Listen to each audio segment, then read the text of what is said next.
Hello again.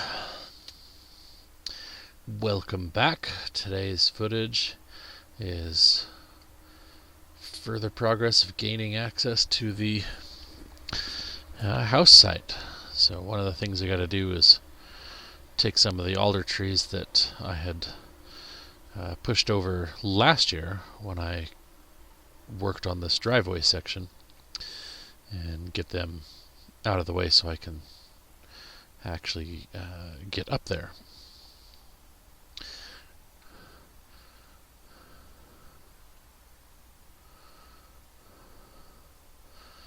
I decided I was going to take down a couple of these while I had the chainsaw there, and realized Charlie was a little bit of a danger because he's kind of an unpredictable thing. But as I think I've mentioned this before, but I have definitely come to the conclusion that pushing trees over whenever possible is by far preferable to cutting them with a chainsaw. Because when you cut them with a chainsaw, you still have to remove the stump, and then you're fighting the stump by itself without anything attached to it, which is potentially quite the challenge. If I have the opportunity to leave the tree attached, however, then it comes down so much easier, and the tree actually works against itself in that scenario because you've got gravity pulling on the whole top of the tree, and the whole top of the tree is attached to the root ball, so that makes it much easier to deal with, and then you just drag the root ball away somewhere, wherever, do what you gotta do.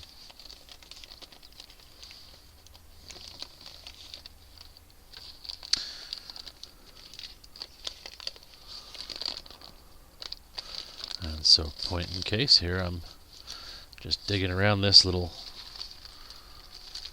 tree and breaking up those roots, and then just like that, there's my tree down. They don't all go quite as fast as that, but they do all go much easier, much safer, I think, than with the chainsaw. So whenever possible, that is definitely my preferred method. The only exception to that would be if I want to take advantage of the root ball.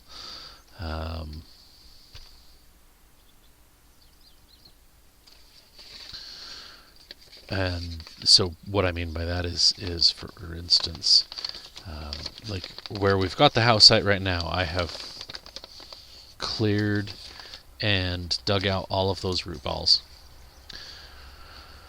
And you'll notice these are fairly tall trees. Most of them are in the order of probably 50 to 80 feet tall. The house is going to go up there, and so obviously the roots have to be removed for that, but anything around the house needs to be maintained for insurance and fire safety reasons, but it doesn't mean it has to be cleared. So anything, the way I've viewed it has always been that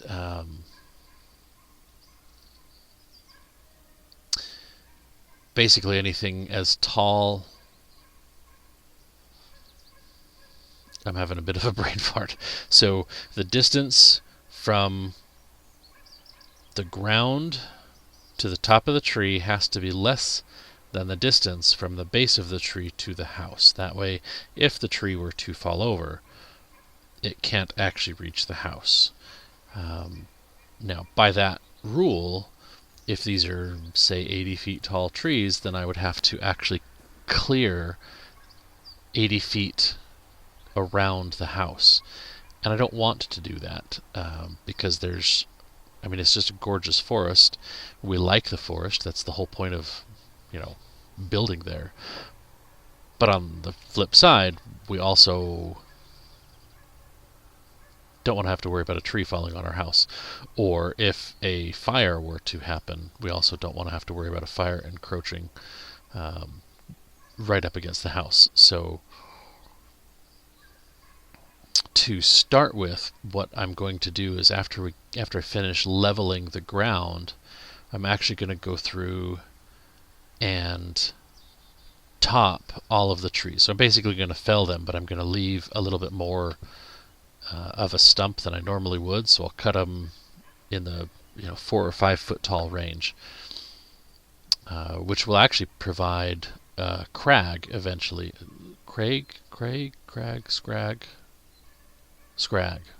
I think it's scrag. Anyway, it'll provide some wildlife habitat for birds and squirrels and things. But because I'm not going to remove the root ball, we know from experience that every single one of those is going to shoot up dozens of shoots to try and get sunlight going on. So the plan then is after the first summer, after they've had a summer to start establishing and maintaining that root and deciding what needs to go and what needs to stay, we'll go through and probably thin them down to like 6 or 8 shoots that are coming up, and then the next year we'll go back through and thin them again and thin it down to maybe 4, and then probably the following year thin them down to 1 or 2 per stump, depending on how well established and healthy they are and how spread apart they are. And at that point, then we can start looking at maintaining more for fire than for trees, because it'll be another 20 or 30 years before we have to worry about their height, and they can be maintained during that time easily enough. So, but that way it'll give us the best option for a forest surrounding our house that we can have as the backyard type of a thing, which will be pretty awesome because we actually like the look and the feel of having this red alder grove here. I'm going to pause the voiceover at some point, and the camera ends up dying, and I'll walk around with the cell phone for a little bit of explanation. But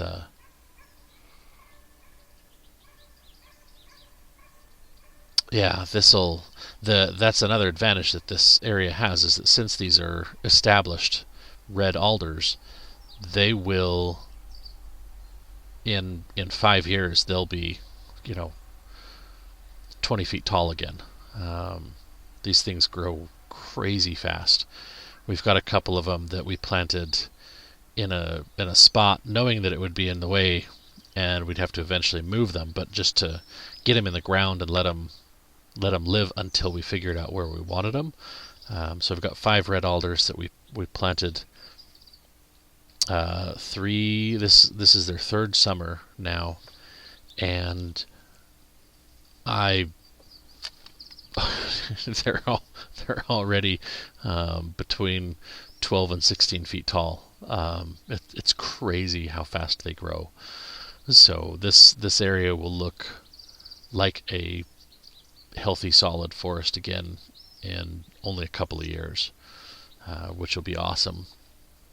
And since we're leaving part of the trunk, I might invest in a couple cans of limb wound treatment and come back after I top them and put a layer of wound salve on them and see if I can prevent bugs from getting into the trunk, because then the trunk itself might actually come back out with some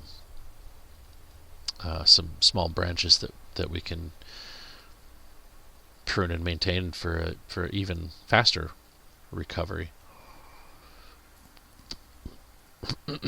So who knows? We'll see how that goes, but the focus at the moment is trying to get the house site itself cleared.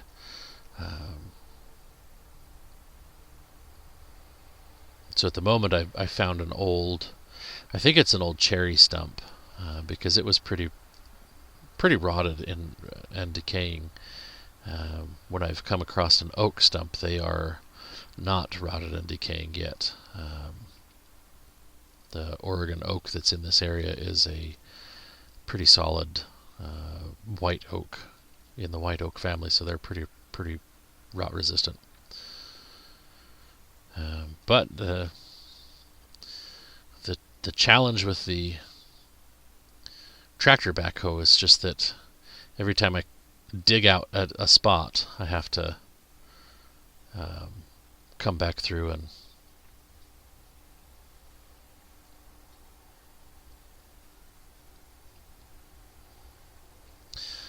turn around and level it. And you can see there I was able to push some of the smaller ones over, and this guy's big enough that I have to dig it out, loosen up some of the roots.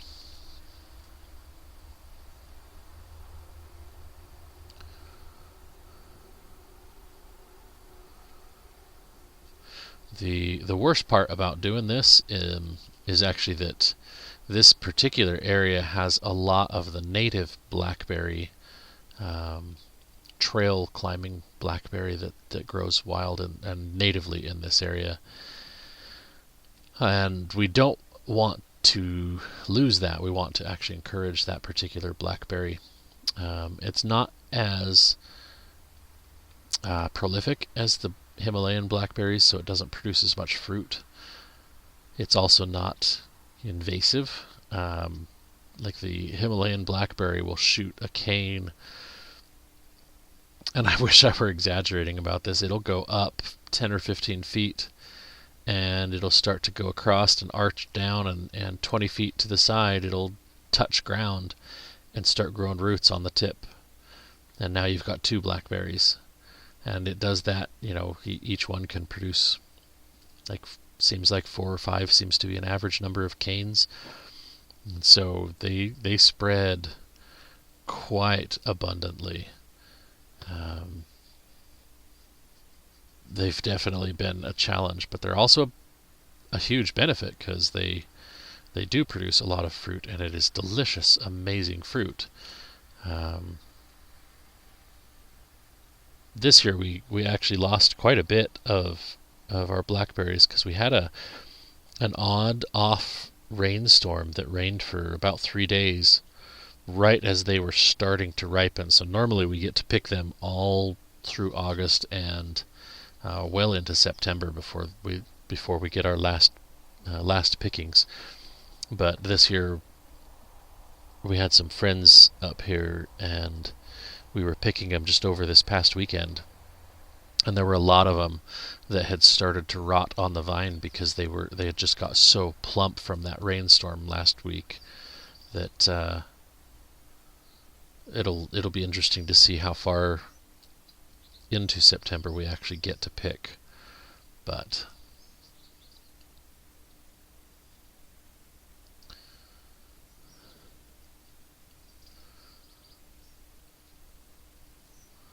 here is the ever-present challenge of just moving dirt.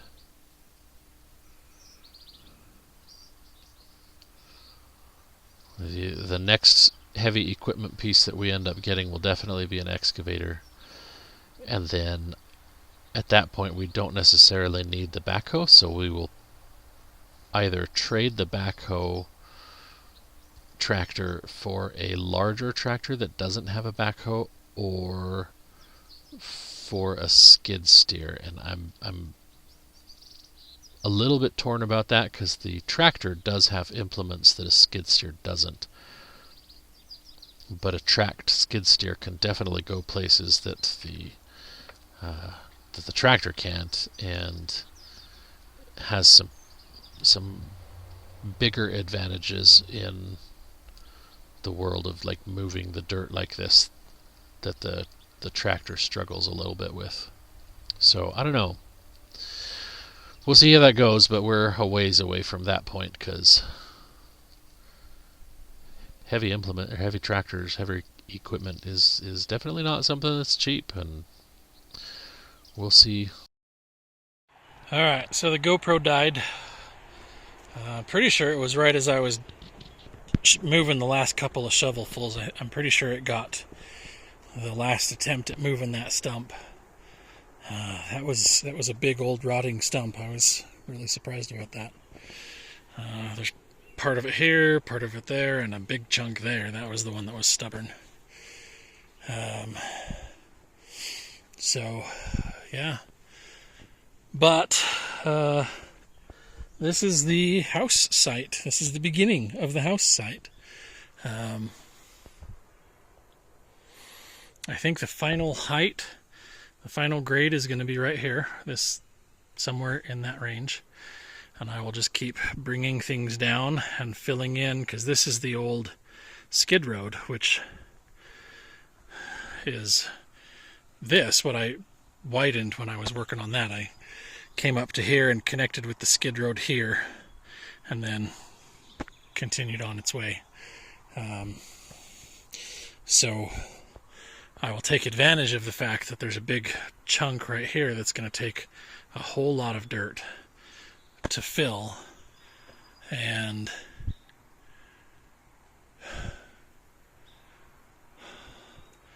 the house site's basically going to go 40 feet up, or the pad has to go 40 feet this way and 70 feet that way, and it starts basically where the bucket is. So, sorry, mosquito. But yeah, so that's where we're at for today, and you can see I've got 3 more trees, one there, and then this big guy that I will cut up. I'll get them, work on moving them, and then there's actually 4. There's this guy. He's about 50 feet long. He actually that one got hooked on the bucket as I was pulling some dirt out, and so I just figured, well, I'll just drag it as long as it'll stay hooked to the bucket. I actually tried to do the same thing with this one, but it didn't hook.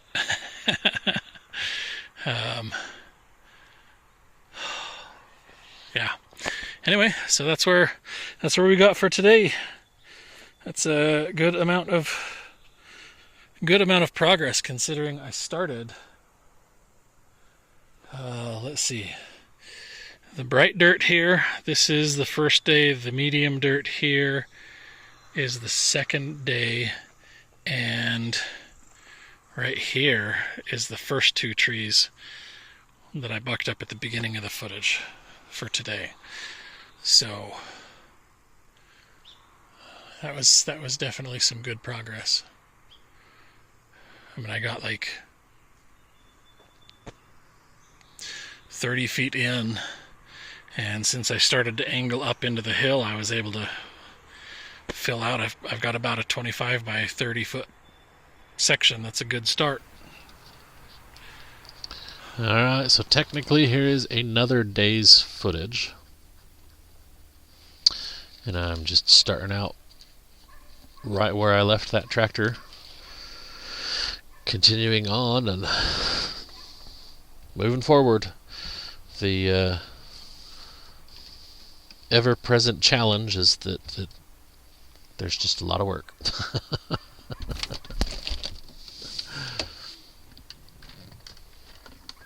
But it surprises me that this type of work is definitely stuff that I enjoy far more than, sitting in an office or something like that. So we've been talking about this for a couple of years, and the idea that we've had was to, since we have to buy the equipment to do this, well, we don't have to, but the amount of time I would spend renting the equipment that we need, the amount of cost would defeat the purpose the gain that we would receive from renting it, I don't think would justify the cost of actually renting it. So I'm better off to buy the equipment that we need, and then I can use it for other projects, because therein lies the challenge. Is we don't need an excavator and a skid steer just for this project. We need them for dozens of projects around the property. And the cost of hiring someone to do it definitely justifies the cost of having the vehicle itself. So since we have that mindset and have that opinion, we know that we will eventually get those tools, those pieces of equipment, and can then do this type of work here or other places or wherever.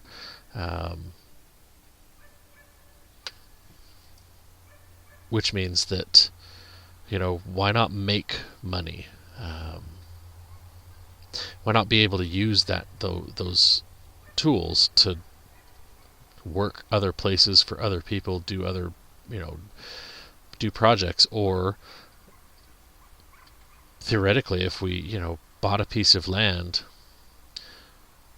lived on that for a couple of years, developed it out, built a house, built a garage, got the utilities installed and all of that stuff. This particular tree just didn't want to get pushed over, not without digging up some roots. Yeah, so why not do that? And I mean, then I would have the ability to be flexible and do other things whenever I need. And the downside and the challenge is that it's a risk working for yourself, but I don't see that as a real downside, or I guess I just don't have much weight in that being a downside. So I don't know, but that's where we're thinking we're leaning. So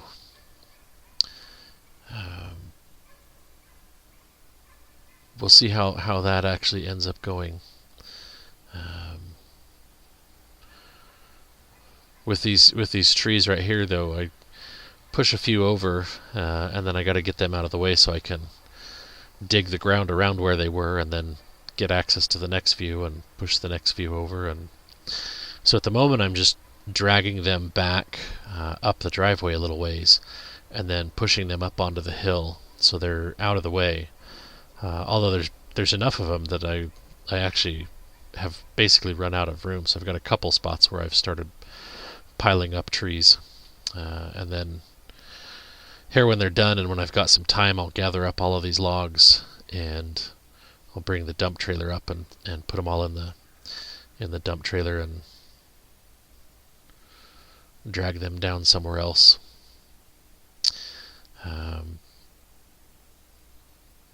Some of these are thick enough that maybe I'll use these to build a lumber drying shed, which is something that we definitely are in need of. We've got access to some telephone poles that have been treated and are designed to be buried into the ground. So maybe I'll use those as bases, put some concrete around those just to help lock them into place, and then build the rest of the structure with these alder logs. I don't know, that could be kind of cool. We'll see how that goes, but yeah, so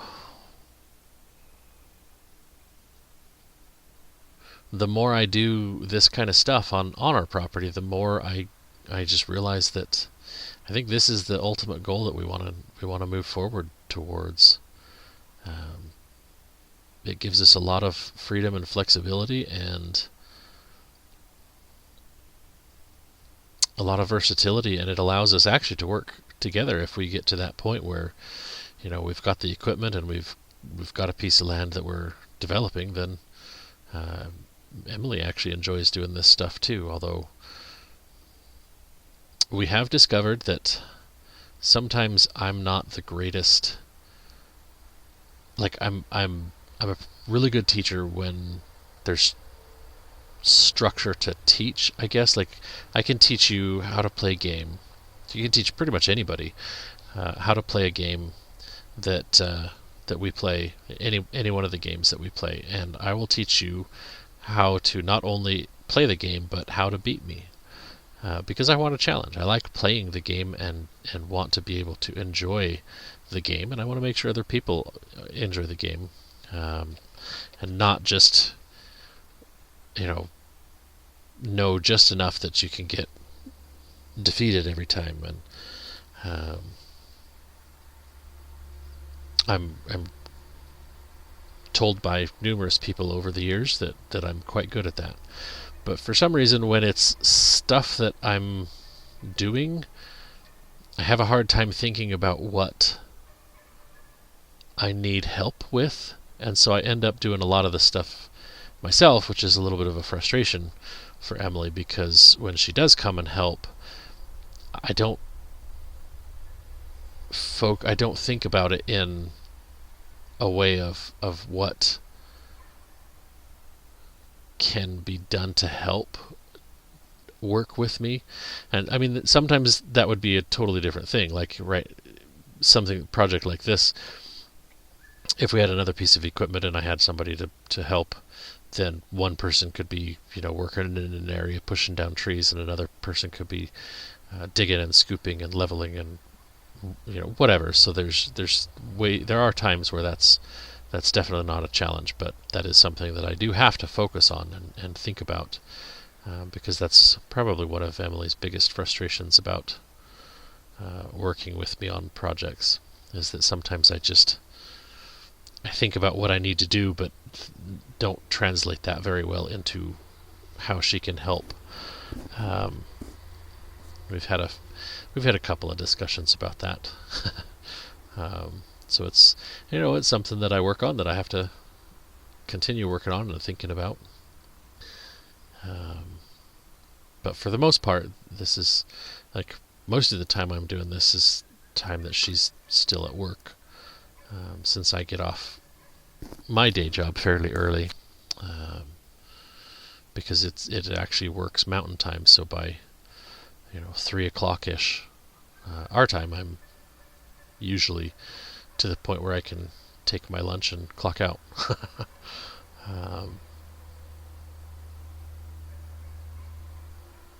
But yeah, this has actually been probably the most rewarding project, because this, like, all of the projects feel like progress, and that's always a good thing. I've learned that if I'm not making progress on something, I tend to get a little bit depressed, and this particular project has felt like the most important progress. So it's been pretty awesome to see this progress and get things going.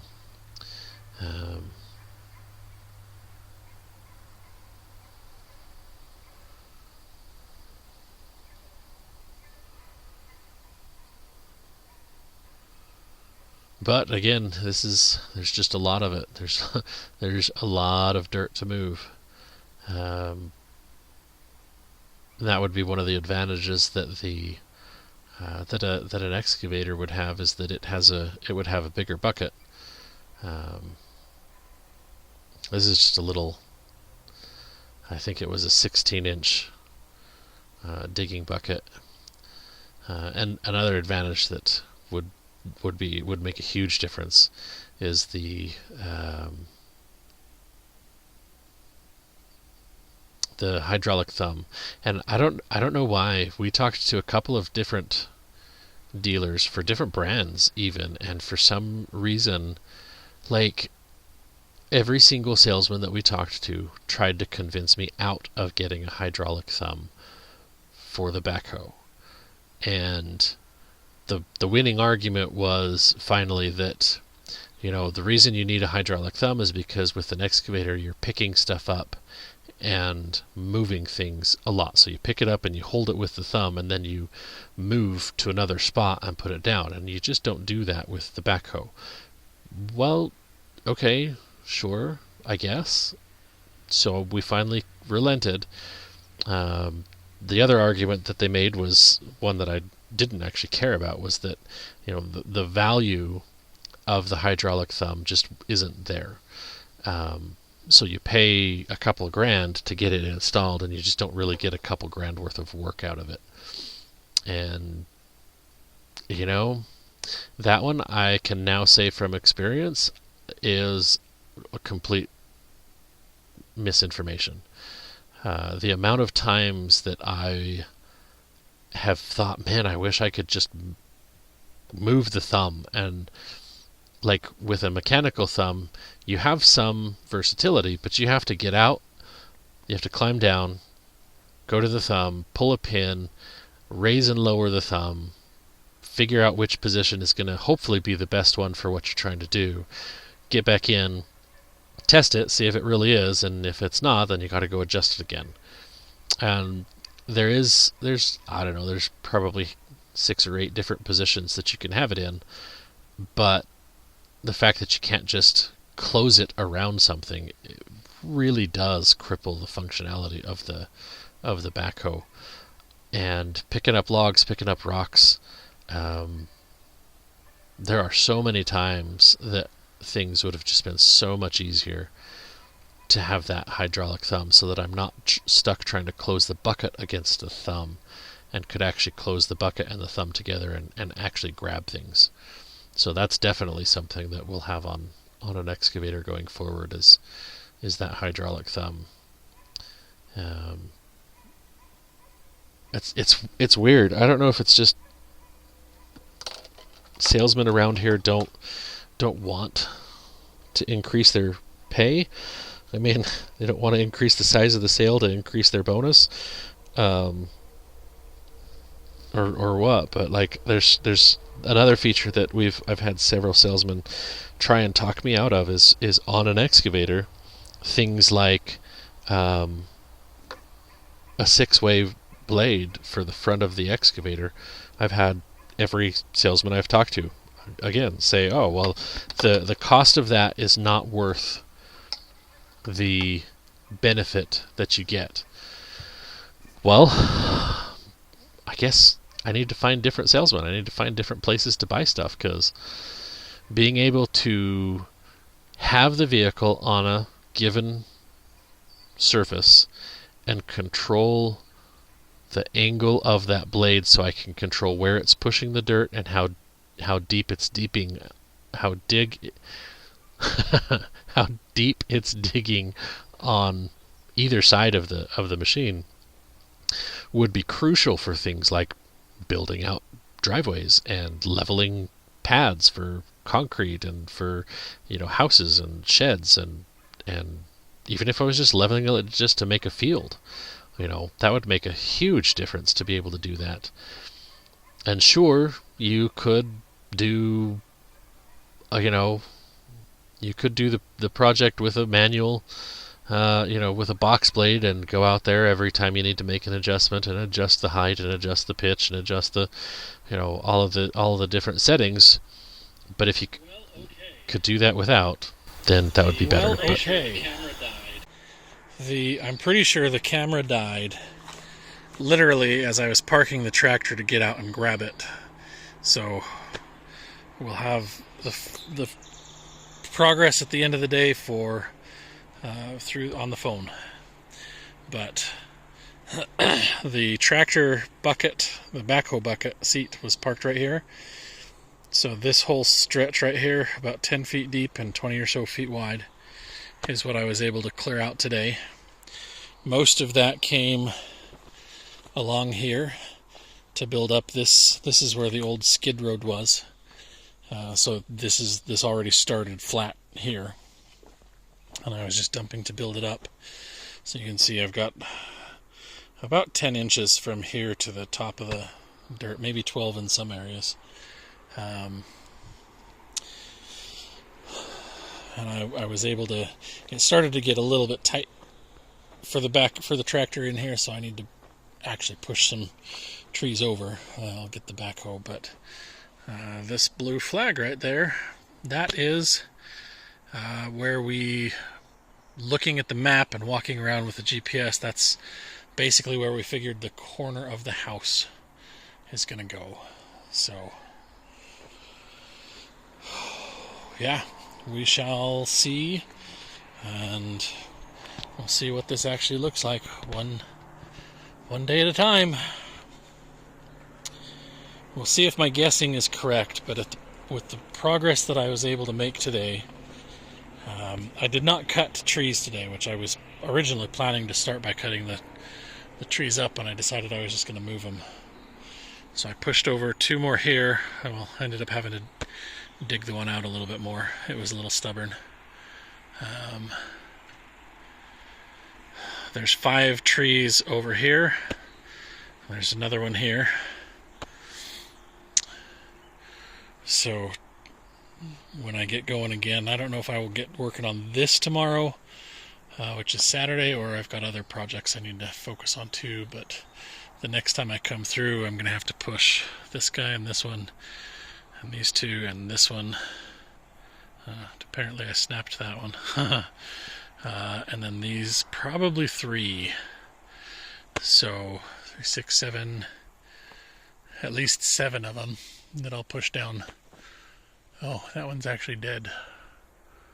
So that'll push over easy. That's probably why the other one snapped.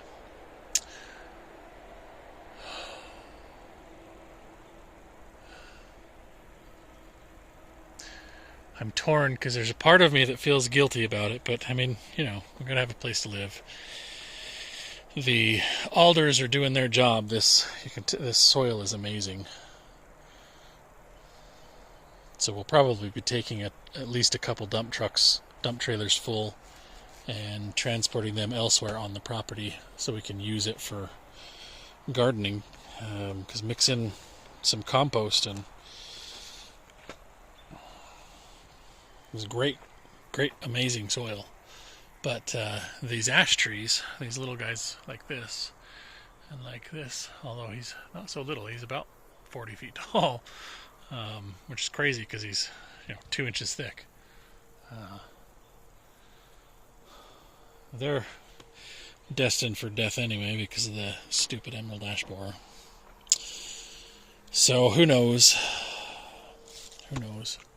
But anyway, that is where I got to for today.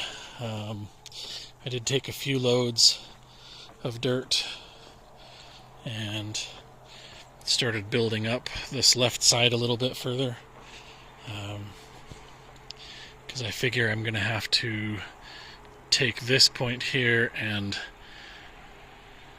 straighten that out, and then same thing with over here, bring that and widen that so that it's a nice straight shot up, and then they can just back the home sections in because it's a manufactured home that is going to go here. So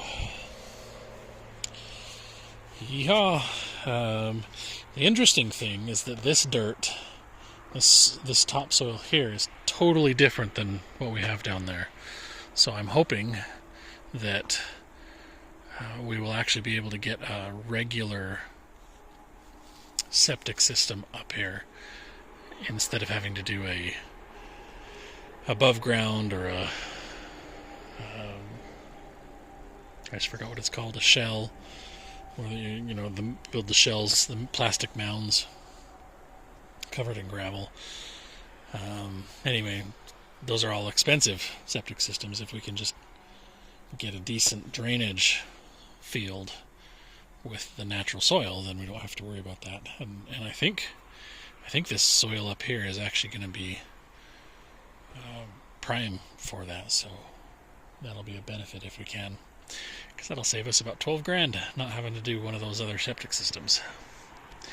Anyway, that'll be it for today, and yeah, we'll catch you on the next one.